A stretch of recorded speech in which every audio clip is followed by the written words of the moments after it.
আস্তে আস্তে খেয়াল হতে লাগলো, ওর পা হাতকে গামছা দিয়ে দিয়ে বেঁচে বাবা কিছু কেটে সব কেটে জিতে ফেলে দিয়েছে কিছু রে।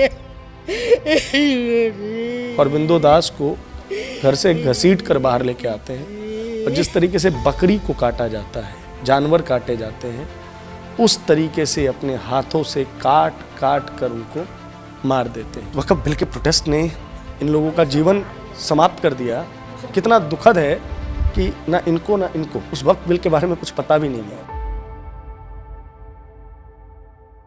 गेट इसलिए बंद है क्योंकि ये इंटरव्यू हम चोरी छिपके कर रहे हैं। सज्जन गाछ के नीचे उसका पति को मैंने काट के फेंक के रखा था।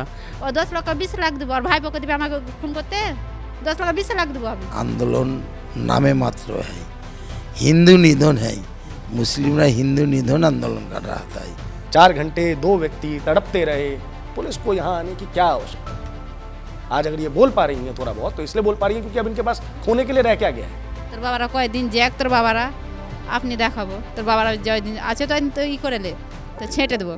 देश में हर जगह मुसलमान माइनॉरिटी में नहीं है, इस चीज को आप समझ लीजिए। আমার স্বামী তো একবার সঙ্গে সঙ্গে শেষ হয়ে গেল, সব দেখছে একবারে ফেলে ফেলে দিয়েছে কেটে।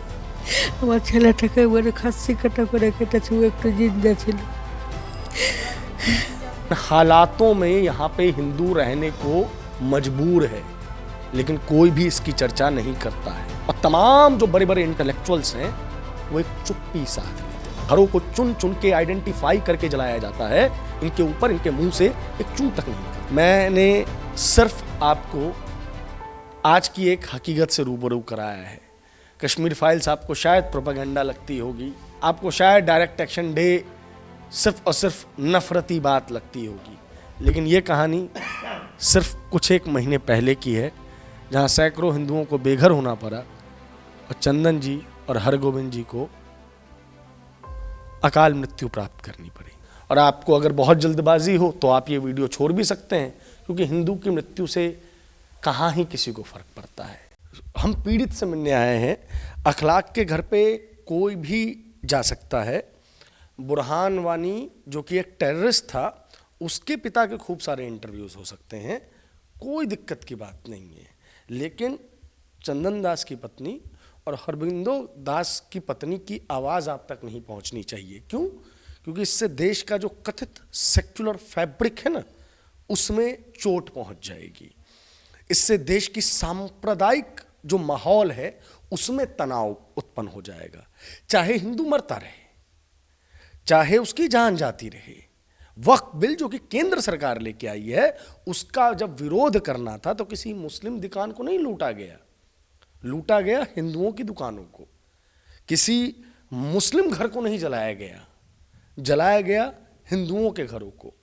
और किसी मौलाना या हाफिज को घर से बाहर निकाल के नहीं मारा गया, मारा गया मुरही और चॉप, जो कि छोटा मोटा नाश्ता है जिससे किसी तरीके से जीवन बिताया जाता है, प्रतिदिन कमाया जाता है, प्रतिदिन खर्च किया जाता है। उन व्यक्तियों को ये बचाए जा सकते थे, जैसे इस जगह पे बैठे हुए हैं, ये बचाए जा सकते थे। ये पूरा का पूरा आपको नज़र आ रहा होगा, ये खून ही खून है, खून ही खून है।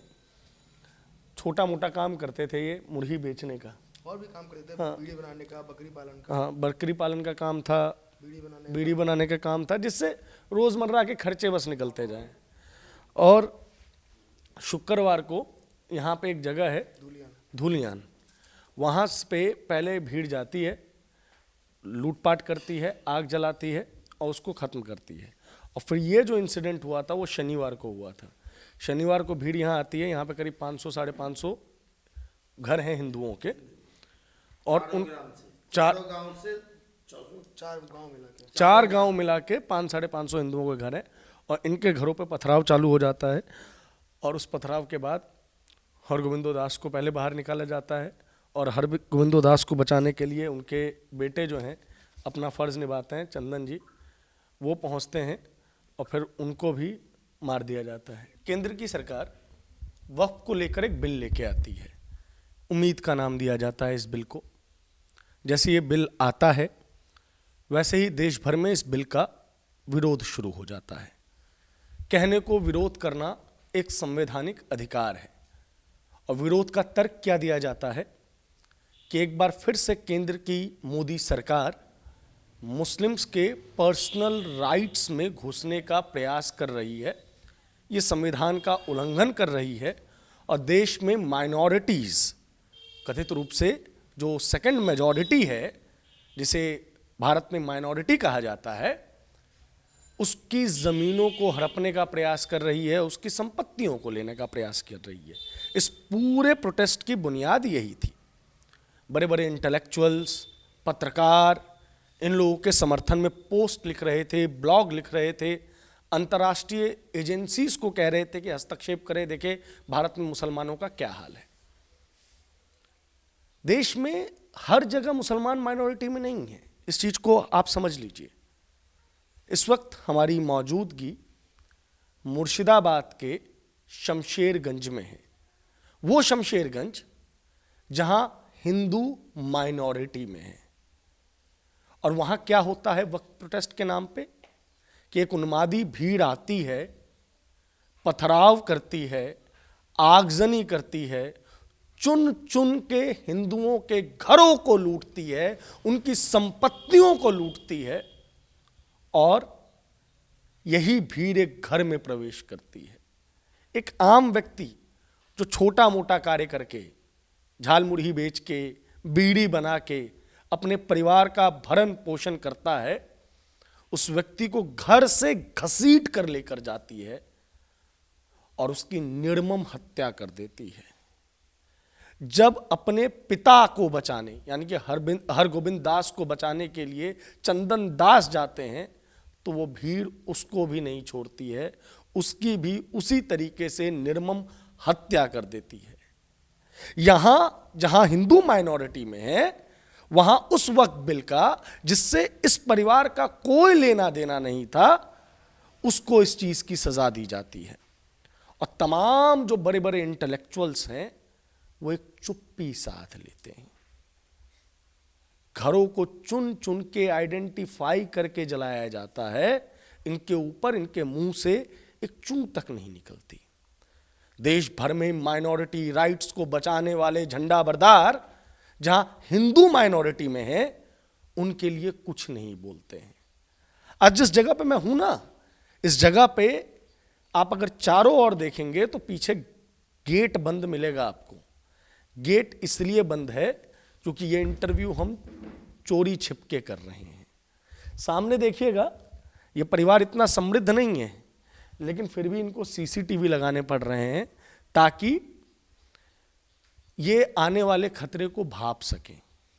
हमारी गाड़ी दिल्ली नंबर है, तो वहां पे 2 बीएसएफ के जवान खड़े हैं, क्योंकि कौन आ गया है, क्या करने वाला है, इस चीज को लेकर वो बहुत ज्यादा आशंकित हैं। हमारा एक व्यक्ति हमारी गाड़ी के पास ही बैठा हुआ है तब से, और ये देख रहा है कि कौन कौन लोग आके गाड़ी के पास उस गाड़ी की तस्वीर खींच रहे हैं। इन हालातों में यहां पे हिंदू रहने को मजबूर है, लेकिन कोई भी इसकी चर्चा नहीं करता है। तो साथियों, मैं प्रभात रंजन मिश्रा स्वागत करता हूं आपका हमारी विशेष सीरीज सोनार बांग्ला में। और सोनार बांग्ला का एक विभत्स रूप मैं आपको दिखाने आ रहा हूं, जहां पे माइनॉरिटी यानी हिंदुओं की सुरक्षा को लेकर सरकार के द्वारा कोई कदम उठाए नहीं जा रहे हैं। मेरे साथ हरगोविंद दास जी की पत्नी है और उनकी पुत्रवधू यानी कि चंदन दास जी की पत्नी है। दोनों बंगाली में बात करेंगी। हम कोशिश करेंगे कि इसका ट्रांसलेशन आपको दे दें, और आपको अगर बहुत जल्दबाजी हो तो आप ये वीडियो छोड़ भी सकते हैं, क्योंकि हिंदू की मृत्यु से कहाँ ही किसी को फर्क पड़ता है। ज़ॉम्बीज़ की भीड़ आए, निर्मम हत्या कर दे, हिंदू तो बना ही मरने के लिए है। माता जी, मुझे पता है कि मैं जो कर रहा हूँ वो आपके लिए बड़ा दुखदाई होने वाला है, लेकिन मैं चाहता हूँ कि चंदन जी की, हरगोविंद जी की कहानी इस देश को पता चले, ताकि किसी और दूसरे हिंदू के साथ इस तरीके की घटना ना हो, जिसका वक्फ से कोई लेना देना नहीं, केंद्र की सरकार से कोई लेना देना नहीं। वो लेफ्ट समर्थित था, लेकिन उसे सिर्फ इसलिए मार दिया गया क्योंकि वो हिंदू था। আমাদের একটা বিএসের কাম করে দিতে হবে, না তো আমরা বাঁচতে পারবো না। থাকতে পারবো না, ওরা একবারে ঝুড়ে দিয়ে যাবে মুসলমানেরা বলছে। ওরা আছে বলে सब আছে। दादी ये कहना चाह रही हैं कि सबसे पहले तो अभी उन्हें यहाँ पे बीएसएफ की प्रोटेक्शन चाहिए, क्योंकि स्टेट पुलिस के ऊपर इनको कोई भी भरोसा नहीं है। चूंकि यहाँ पे बीएसएफ है, जब हम लोग अंदर आए तो हमें बीएसएफ की टुकड़ियाँ नज़र आईं, इसीलिए वो अभी तक सुरक्षित हैं। बीएसएफ जाएगी, ये लोग भी जाएंगे, और ये अमूमन ये अपने लिए नहीं कह रही हैं, ये संपूर्ण हिंदू समाज के लिए कह रही हैं।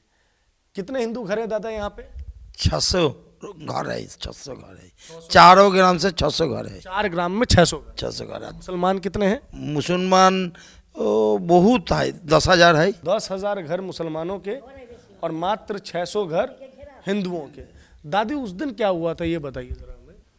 আগে তো সব হইচই করে বলে আসছে, আমরা তো কিছুই জানি না। খো আমাদেরটা মুড়ি খেয়ে এখানে হরদৌলতলা পান লিয়ে এলো, পান খাই, বাজার গেল না, 10টা পান লিয়ে এলো, একটা পান মুখি আছে, পান থুই আছে, যেহেতু সব আগে থেকে তিন বেড়ের বেলায় লিয়ে যে কেটেছে।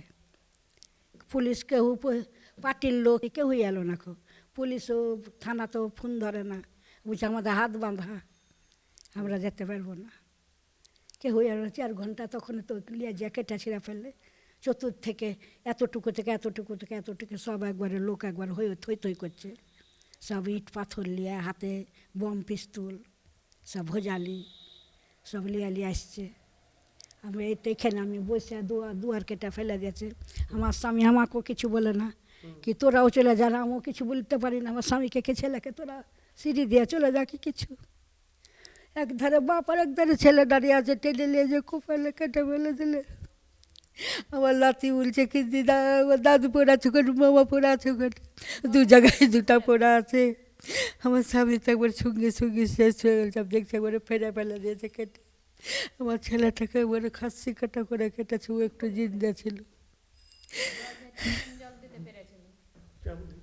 दादी दादी ये कहना चाहती हैं कि उनके पति उस दिन इनके लिए पान लेके आए थे। पान यहाँ पे आसपास के लोग सेवन करते हैं उसका।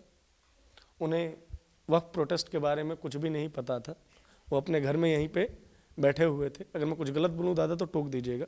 घर में यहीं बैठे हुए थे, अचानक से उन्मादी भीड़ हाथ में पिस्टल लिए, बम लिए, पत्थर लिए पहुँचती है। सबसे पहले जो उनका गेट है, जो अभी हमने बंद कर रखा है, हम विजुअल्स में आपको दिखाएंगे, जो आज वो लोहे का बन गया है, लेकिन उस टाइम में वो लकड़ी का था।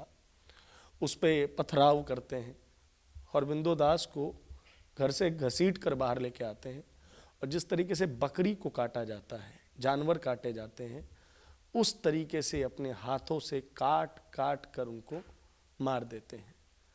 चूँकि चंदन को पता चलता है कि उनके पिता के साथ इस तरीके की घटना हो रही है, तो वो खुद बाहर जाते हैं और उनको भी उसी तरीके से मार देते हैं। आप वहीं थी दादी उस वक्त? आप वहीं? না আমি এখানে বসেছিলাম। হ্যাঁ না, লিয়ে চলে গেছিল বাইরে। হ্যাঁ ওই যে ওখানে ছুটে সাজিনা গাছের তলে নরকে ফেলাতে চলো আমার স্বামীকে, আর ছেলেটা কামড়া গাছের তলে। दोनों एक सजना का पेड़ होता है, सजना का पेड़ होता है, सजना गाछ, सजन गाछ के नीचे उसका पति को मैंने काट के फेंक के रखा था, और जो हमरा उसका गाछ के नीचे उसका पति मैंने चंदन दास को काट के फेंक के रखा था। आप लोगों ने पुलिस वगैरह को फोन नहीं किया? কিছু আসেনি, সব করেছে, যত লোক আছে সবাই করছে। আমার ছেলে করছে, বাহির থেকে তামিলনা থেকে কেউ আসে না। 4 ঘন্টা পর পুলিশ এলো, 4 ঘন্টা উপরে থাকলো কাটা, ওখানে আসেনি। অনেক কাউকে ফোন হয়েছে, পুলিশ ফোন হয়েছে, তো কেউ আসেনি। খো বুঝে আমাদের হাত বাঁধা। 4 घंटे तक वो लगातार पुलिस को मदद के लिए फ़ोन करते रहे, प्रशासन को फ़ोन करते रहे, लेकिन कोई नहीं आया। 4 घंटे बाद पुलिस की नींद खुली, तब वो वहाँ आई और बॉडी को रिकवर किया। क्या उन लोगों को बचाया जा सकता था? একবারে তো এখান থেকে ফেরে দিয়েছে, একবারে এতখানি ফেরা আছে, ভোজালি ভরেছে কি কুড়ুল মেরেছে। আমার স্বামী একবার সঙ্গে সঙ্গে শেষ, যে দেখছি। আর ছেলেটা একটু জিন্দা ছিল, ও ব্যস্ত না, লিয়ে গেল হসপিটালে, লিয়ে গেল তো গড়িয়ার ধারে রাস্তাতে মরে গেল, বাঁচে না। 1.5-2 ঘন্টা পর তো গাড়ি পেয়েছে, ওই গাড়ি পেয়ে যদি গাড়ি পেলে যদি লিয়ে গেল, গৌনপুরের সামনে মাথাটা 3 বলে এমনি করে উঠলো। তো আমার ছোটো ভাগনা বলছে যে শেষ, ও মামা করে থাকলে তার রাখে হারবে, তখন তো বলছে তো মামা শেষ। আমার বড় ভাগনা যদি না পালে, আমার বড় ভাগনা যদি দেখছে যে ওরকম আছে দৌড়িয়ে যাচ্ছে আমার বড় ভাগনা প্রসেনজিৎ, তখন বলছে যে ওই শালা ধর তোর ওই শালাকে। তখন ও তো কেউ দেখছে আমার জানে শেষ, তখন ও ছুটা পালিয়ে এসেছে, ধরতে পেলে ওকে শেষ করে দিত। আছে ওখানে, মামা পড়ে আছে ওখানে। ও বলছে দাদু ওখানে, মামা ওখানে পড়ে আছে। আমি সঙ্গে সঙ্গে চলে গেল ওখানে, দেখছি একবারে সঙ্গে সঙ্গে শেষ। মুখখানকে থেঁতলে টেঁতলে কিছু হয়নি, পাথর মেরে মেরে থেঁতলে থেঁচে। আর ওই যে আমার একটা ভাসুর, ওকে বলে মোহনকে জল দিস, তো তখন ওর ছেলেকে বলে জয় জল দেয়, তো তোর কাকা জল খাবে। আবার যেতে আমরা আসছি তখন আমার ভাসুরের ছেলে জগদীশ বলছে যে আকাশ জল নেয়, কাকা জল খাবে। তখন জলটা দিতে, জলটা আমি টিপে যা দিলাম, তো আমার ছেলে মুখে দিতে হলো, জল আর গিলতে পারিনি। ঠাকুমা জল খাই না বাবা, আস্তে আস্তে গেল তেলেগুলোর পা হাতকে গামছা দিয়ে দিয়ে বেঁচছে বাবা, কিছু কেটেছে সব কেটে দিতে ফেলে দিয়েছে কিছু রে।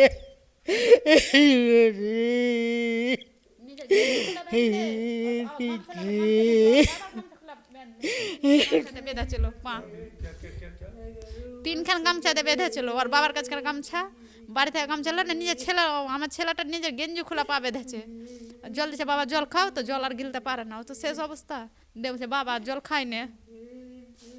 আমার মেয়েটা একটু বাবা ছাড়া থাকে না, আগামী রাতে ভাত খেলে শুক্রবার আমার মেয়েটাকে লিয়ে, আমার ভাগ্নে মেয়েটাকে লিয়ে, একটা ভেগনার মেয়ে ছিল, আর আমার দেওয়ারের মেয়েটাকে লিয়ে সকালে ভাত সবাই এক থালিতে বসে ভাত খেলে, বাবা ছাড়া একটু না ভাত খাই না, জানেন। আজ 11 মাসে আর 10 মাসে আমার হলো এরকম। चंदन की या आपके ससुर की, स्वामी की या पापा की कोई दुश्मनी थी इन लोगों से? कोई पुरानी दुश्मनी थी? না আমাদের ওগুলো কোনো চিজ ছিল না, আমাদের কোনো দুশ্মন নেই। हरबिंदु दास तो नहीं रहे थे, लेकिन जो चंदन दास उनके बच्चे थे, उनके भीतर जान थी। सबसे पहले तो ये समझिए कि उनको मारा कैसे गया। ये यही फोटो है दीदी, दिखाइए ज़रा। इन लोगों को मार मार के, मतलब कि हथियारों के, गोली से नहीं मारा गया इनको कि 1 मिनट में इनके जान निकल जाए। इनको देखिए, इनको फरसे से, हाँसू, जिसे हाँसू कहेंगे शायद यहाँ पे, उससे मारा गया है। और इनके भीतर जान थी। 2-3 लोगों ने इनको पानी भी पिलाई, और उसके बाद जब चंदन दास के बेटे इनको पानी पिलाने के लिए पहुँचे, तो चंदन दास की वो हालत हो चुकी थी कि वो पानी पीने में असमर्थ हो गए थे। ये देखेंगे आप यहाँ पे 1 गमछा, 2 गमछा, गंजी, इन्होंने अपने आप को गमछे से, गंजी से बांध के अपने खून को रोकने का प्रयास किया। मतलब चंदन जीना चाहता था लेकिन जी नहीं पाया। दीदी, शादी कब हुई थी आपकी? कौन से साल में शादी हुई थी? এই মাসে 16 বছর, 25 তারিখে 16 বছর হবে। আমি ইংরেজি তো ওটা বলতে পারবো না, বাংলাতে 16वां साल लग जाता शादी का। इसी महीने इनकी सालगिरह है। और देखिए, जिसके साथ सालगिरह मनानी है वही नहीं है। किसी से कोई पुरानी रंजिश, कोई दुश्मनी, कभी किसी मुसलमान से लड़ाई? না ওগুলো আমাদের তো দেখা হয় কথা বলে সব, দেখা হয় কথা বলে রাস্তাঘাটে সব, এটা দিয়ে তো যাতায়াত করে সব। এই তো সুলিতলার তো সব, আর এই ধনিয়াপাড়া 2টা আছে যারা धरा পড়েছে, सब सुलीतलार আছে। दादी ये कहना चाह रही थी कि चंदन जी की और हरगोविंद जी की जिन्होंने हत्या की, वो सूलीतला और धोनीपारा नामक जगह से आए थे, और उन लोगों ने इनको मारा। और सिर्फ इसलिए मारा क्योंकि वो वक्फ को बचाने की कोशिश कर रहे थे। वक्फ बचाने के लिए अगर 2-4 हिंदू ज़ाया भी हो जाए तो कौन हिंदुओं की आवाज़ उठाने वाला है, कौन उनकी बात करने वाला है? हिंदुओं को तो भय में रहने की, डर में रहने की, उनकी जान की आखिर कीमत ही क्या है? पहले कश्मीर से भगाए गए, आज पश्चिम बंगाल से भगाए गए। उस वक्त वहाँ की सरकार मौन पड़ी थी, इस वक्त यहाँ की सरकार मौन पड़ी है। 4 घंटे 2 व्यक्ति तड़पते रहे, पुलिस को यहाँ आने की क्या आवश्यकता थी? आज अगर ये बोल पा रही हैं थोड़ा बहुत, तो इसलिए बोल पा रही हैं क्योंकि अब इनके पास खोने के लिए रह क्या गया है? खोने के लिए कुछ बचा नहीं है। दीदी की उम्र देख लीजिए आप, अभी पूरी जिंदगी बची है इनके सामने, और घर में जो कमाने वाले थे वो नहीं रहे। ये जो आप बिल्डिंग देख रहे हैं ना अभी, ये सिर्फ सुरक्षा के लिए है, क्योंकि अगर ये बिल्डिंग नहीं रहेगी तो शायद किसी भी रात इनको भी समाप्त कर दिया जाए। इस केस का ये अपडेट है कि 13 लोग गिरफ्तार किए गए हैं और फिलहाल 13 के 13 लोग जेल में हैं।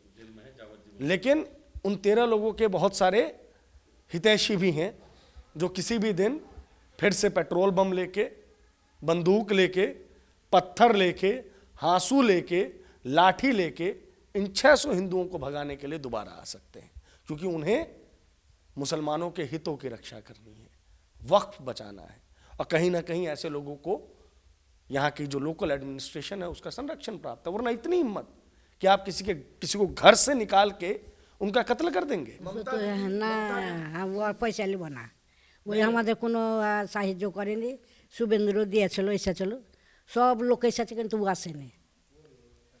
ममता नहीं आई, না আসেনি, एक बार भी नहीं। না ও একবারও আসেনি। अभिषेक बनर्जी आए दादी, अभिषेक बनर्जी আসেনি না।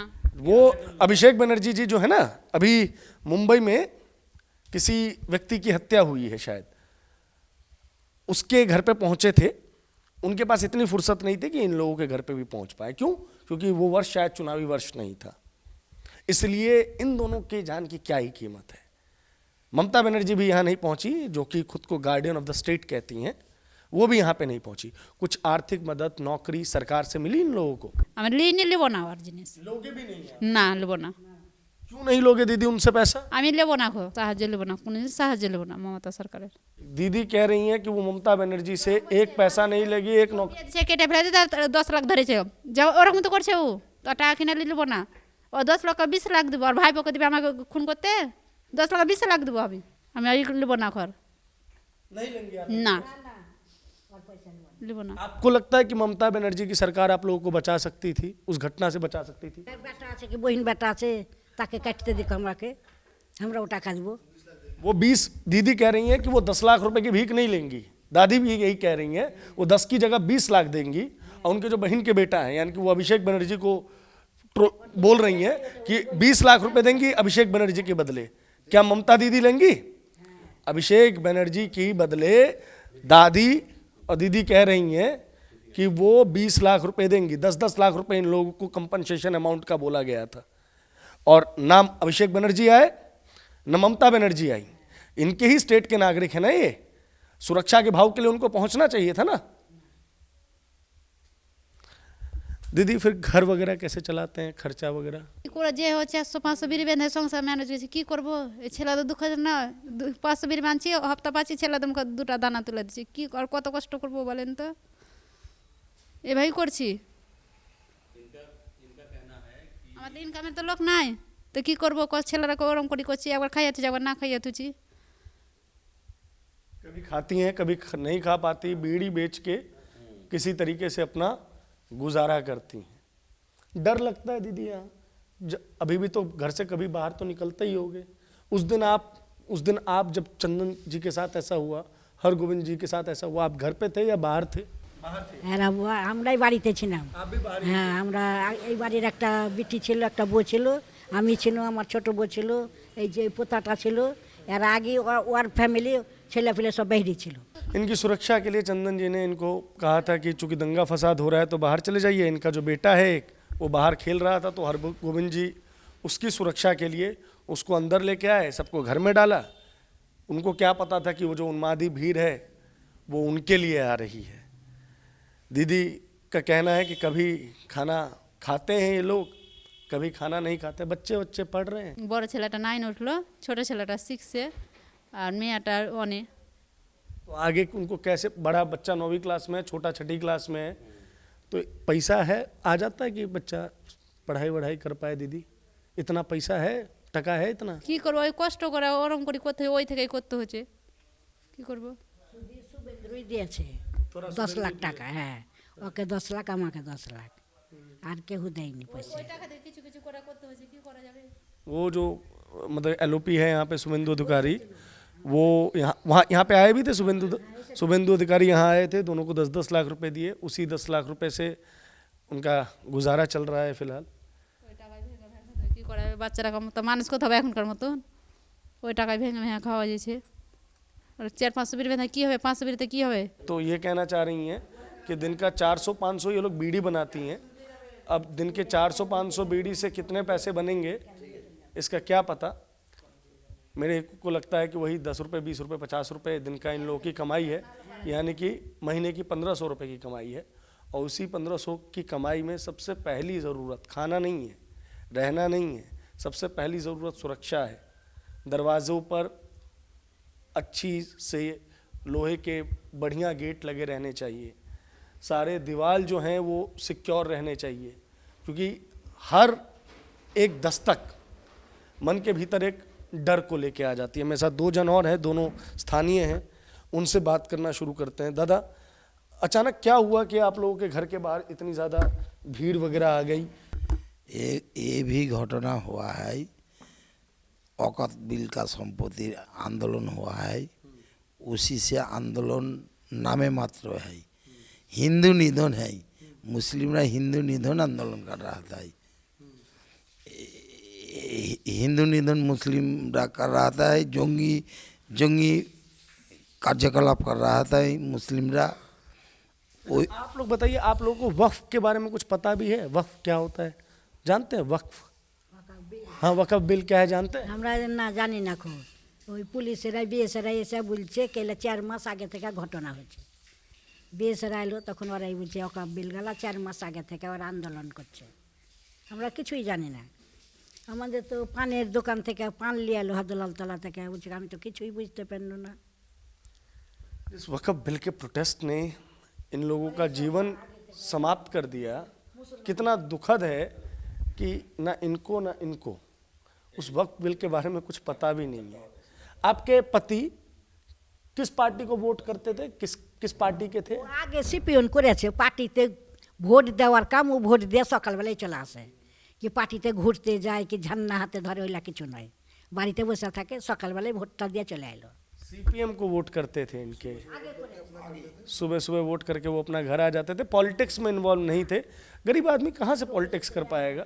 जब ये कहना है कि झाल मुरही का व्यापार करते थे, मुरही चॉप का व्यापार करते थे, बीड़ी बनाते थे, पति भी बीड़ी ही बनाते थे, मतलब বিড়ি বানতে জানে না, वो बीड़ी नहीं না वो क्या करते थे? এমনি বাড়িতেই থাকে। अच्छा, बाड़ी बाड़ी खेती, हाँ। खेती बाड़ी करते थे। হ্যাঁ, घर में रहते हैं, घर में रहते थे, कुछ काम नहीं करते थे। दोनों लड़का काम करते थे, उससे गुजारा करते थे। अब आप हमको थोड़ा समझाइए कि क्या माहौल बना था, कौन सा दिन था, क्या तारीख थी, क्या क्या हुआ क्या? देखिए, वो तो 11 अप्रैल था। 11 अप्रैल जब वक्फ के लेके जब प्रोटेस्ट करना शुरू किया, तब पूरा मुर्शिदाबाद में थोड़ा माने धुलियान माने जितना शामसरगंज ब्लॉक है और सूती है, उधर जंगीपुर, उमरपुर, ये पूरा माहौल बिगड़ा हुआ था। लॉ एंड ऑर्डर का इशू आ गया था कि यहाँ पे कंट्रोल नहीं कर पा रहे थे माने पुलिस प्रशासन, और यहाँ पे इसीलिए थोड़ा माने बीएसएफ को बुलाना पड़ा। जहाँ एलओपी थे शुभेंदु अधिकारी जी, उन्होंने हाईकोर्ट को माने हाईकोर्ट करके यहाँ पे बीएसएफ को बुलाया, फिर इन लोगों का सबका माने जान बचे और नुकसान ना हो, ऐसा हुआ था। ये सबको मारते जा रहे थे, ये भीड़ सबको खत्म करने वाली थी। सब देखिए, दुकान जितना है, घर भी जला दिया। यहाँ पे बेदबोना गांव है, वहाँ पे लगभग 80 घर जला दिया था, और ऐसे करके लूटा था कि जिसका भी घर में गाय था, बाछुर था, बकरी था, टीवी था, जो भी था, सबको लूट के लेके गया था इधर।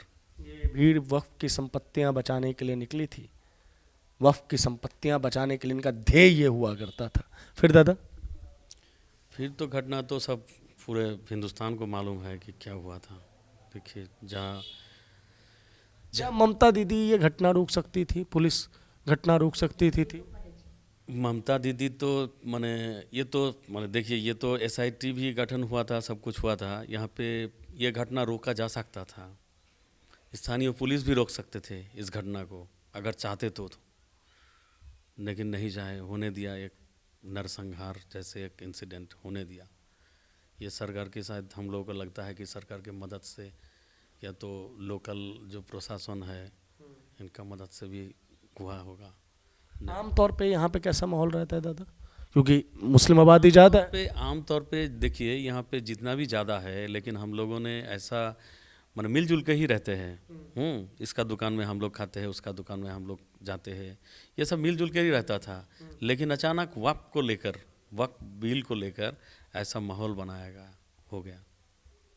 उससे पहले भी कभी दंगे वंगे हुए थे क्या? उससे पहले दंगे इस तरह से दंगे नहीं हुए थे। डाकबंगला में एक जो वो झारखंड में एक जो किसी को मैंने पीट कर मार दिया था, तब एसडीपीआई वाले ने एक रैली निकाली थी, तब डाकबंगला में वहाँ पे भी हिंदू दुकानदारों को मैंने लूटा गया था, तोड़फोड़ किया गया था।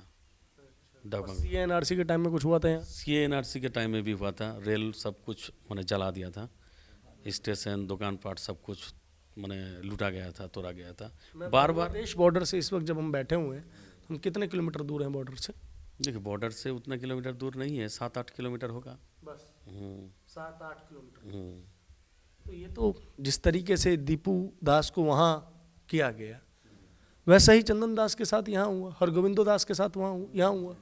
वहाँ पे कथित रूप से वो जो जमात के लोग थे उन्होंने ये काम किया, और यहाँ भी कथित रूप से वही लोग थे जिन्होंने ये काम किया। देखिए ये तो एक ही मानसिकता वाले लोग हैं, क्योंकि जो मानुष को मन ख़त्म करना, देखिए अगर किसी को हम जान नहीं बचा सकते हैं, लेकिन किसी का जान भी लेना मेरा अधिकार नहीं है। मतलब ये वैसे ही मानसिकता वाले लोग हैं। सब नहीं है। समझ गया। चाची मुझे एक बात बताइए, आपको लगता है कि अगर ममता दीदी की जगह कोई और होता, या ममता दीदी ढंग से काम करती, तो आपका स्वामी और पुत्र बच जाता? এলো না তো গো, 4 ঘন্টা পরে থাকলো। যেমন এই ইয়ে হয়েছে, আমার বউ ফোন করছে আমার ছেলেকে, ওখান থেকে বিপ্লবেরাকে ফোন করছে, সবকে ফোন করছে, কেউ ফোন ধরে না, কেউ এলো না। কাটা ছিঁড়াও হলো, 4 ঘন্টা পরে থাকলো, তখন ফোন এলো। যদি চলে আসতে, একবারের বেলায় তো কাজটা হয়নি, একবার দুবার তিনবারে, 3 ধাপে তখন আমার স্বামী ছেলেকে টেনে লেজা কাটলে। এক গাড়ি যদি পুলিশ থানারই চলে আসতো, তবে তো সব বেঁচে যেত, পালে তো সঙ্গে সঙ্গে তো কাজটা হয়নি। प्लानिंग के बारे में आपको समझना होगा कि ऐसा नहीं था कि ये घटना कोई अचानक हुई है, हीट ऑफ द मूवमेंट पे हुई है। यहाँ आंदोलन चल रहे थे, पथराव हो रहे थे, आगजनी हो रही थी, उसके बाद तीसरी बारी में इनके जो पति हैं उनको बाहर लेके जाया गया। तो अगर सरकार पहले स्टेप पे ही काम कर लेती तो ये चीज़ नहीं होती। दादी आपको लगता है कि कोई और सरकार आएगी, किसी और की सरकार आएगी, तो यहाँ पे हालत थोड़ी बदलेगी? বিএসএফ থাকলে ভালো হবে, এটাই চাইছি আমরা। আর বিএসএফ কেমন লাগবে, না হলে বাঁচা যাবে না। বিএসএফ কেমন চাই আমরা, কেমন না হলো কোনো নেই, রক্ষা নেই। সোজা তো বলছে তোর বাবারা কয়দিন জ্যাক, তোর বাবারা আপনি দেখাবো, তোর বাবারা জয়দিন আছে তো তো ই করেলে তো ছেঁটে দেবো। कि जब तक बीएसएफ है तब तक ठीक हो, जब बीएसएफ चली जाएगी तो गए। হ্যাঁ, সবকে ঝরিয়ে দিয়ে যাবে। मतलब इन सब का भरोसा जो है सिर्फ और सिर्फ बीएसएफ पे ही है। देखिए अब क्या कहें हम आपको इस चीज़ पे। हम जो बात आपसे कहना चाह रहे हैं वो बहुत स्पष्ट है कि जब आप किसी एक वर्ग को अत्यधिक तुष्टीकरण में लिप्त हो जाते हैं तो कहीं ना कहीं आप दूसरे वर्ग की उपेक्षा कर देते हैं। आपको अपना वोट बैंक मजबूत करना है, आप कीजिए, आप वेलफेयर वाली नीतियां निकालिए, आप उनको पैसा दीजिए, आप उनको शिक्षित कीजिए, इस बात से किसी को कुछ फर्क नहीं पड़ता। लेकिन लाइसेंस टू किल किसी को मत दीजिए। दादी 20 लाख रुपए देने को तैयार हैं, ममता दीदी आप अपने भतीजे अभिषेक बनर्जी को इनको सौंपेंगे? इस पर आपका कोई जवाब नहीं आएगा। ये वही लाइसेंस टू किल है जिसने इन लोगों का मनोबल इतना बढ़ा दिया है कि ये लोग अभी भी इनको धमकी दे रहे हैं कि एक बार बीएसएफ जाएगी तो तुम्हारा क्या हाल होगा। अब इसे सोनार बंगला कहें या क्या कहें, ये आप तय कीजिए। मैंने सिर्फ आपको आज की एक हकीकत से रूबरू कराया है। कश्मीर फाइल्स आपको शायद प्रोपेगेंडा लगती होगी, आपको शायद लगता होगा कि अफ़गानिस्तान से कभी हिंदुओं का पलायन नहीं हुआ, आपको शायद डायरेक्ट एक्शन डे सिर्फ और सिर्फ नफरती बात लगती होगी। लेकिन ये कहानी सिर्फ कुछ एक महीने पहले की है, जहाँ सैकड़ों हिंदुओं को बेघर होना पड़ा और चंदन जी और हरगोविंद जी को अकाल मृत्यु प्राप्त करनी पड़ी। फिलहाल इस रिपोर्ट में इतना ही। बहुत बहुत शुक्रिया, बहुत बहुत धन्यवाद।